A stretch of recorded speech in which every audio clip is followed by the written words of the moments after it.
जय जगन्नाथ। बाहुड़ा यात्रार आपण समस्तଙ୍କୁ अभिनंदन और शुभेच्छा। बाहुड़ा यात्रा हेउची भगवान बलभद्र, भगवान जगन्नाथ एवं देवी सुभद्रांकर श्रीगुंडीचा मंदिररू श्रीमंदिर को प्रत्यावर्तन यात्रा। ओडिया भाषा बाहुड़ा शब्दर अर्थ हेउची फेरिबा। श्रीगुंडीचा मंदिर रे एक सप्ताह रहिबा परे दशम दिन रे एही तीन ठाकुर बाहुड़ा यात्रा पई बाहरी थांती। तीन ठाकुरଙ୍କ आड़प मंडपरे एक सप्ताह रहणी परे ठाकुर माने निज निज रथरे पुणी श्रीमंदिर को फेरी थांती। श्रीगुंडीचा मंदिररू फेरिबा यात्रा बाहुड़ी पहंडी नामक एक शोभायात्रा सहित आरंभ हुए।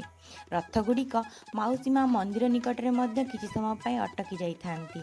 सेठारे तीन ठाकुरଙ୍କୁ पोड़ पिठा भोग लागि करा जाए, जहा चाउल, नड़िया, गुड़ और डाली रे तैयारी एक पारंपरिक ओडिया पिठा। यार रेसिपी मो मो चैनल आगुरी देई अछि। आज आम बनाऊे सुजी सिझा मंडा। एथिरे तेल किंबा घीर प्रयोग नहीं, तो आपण देह प्रति बहुत ही स्वास्थ्यकर एवं बहुत ही सहजिया। आपण माने मध्य देखंतु एवं करने को इच्छा प्रकाश करंतु।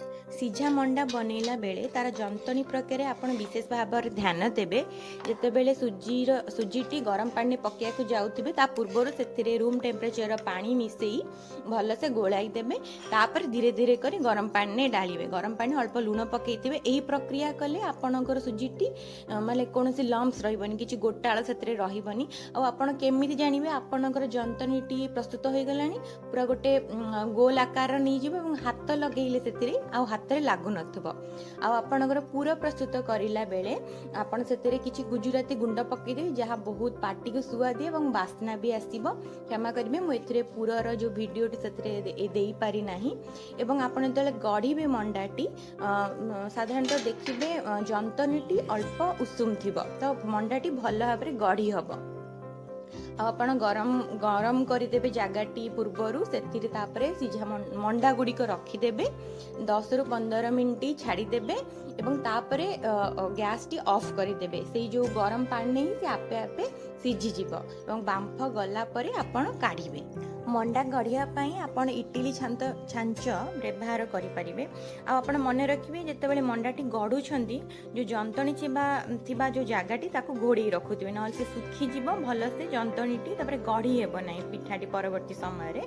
तो यही सब जिनस गुड़ को आपण को लक्ष्य करिया पड़ो भल पिठा पाई। आ जेहेतु गुजराती गुंड पड़ी बहुत ही बासिब, बहुत ही स्वादिया लगे। इसे तेल और घीर एत प्रयोग नहीं, तो आपण देह प्रति बहुत भल जेहेतु एगुड़िक सिझा जाइए।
तो आपण मानक अनुरोध करी आपण मैंने ये पिठाटी घरे बनातु एवं खातु। जदि भी किसी आपन रेसिपी जना पड़ू ना आपण कमेंट रे जनातु, मु तार उत्तर देबा को चेष्टा करी।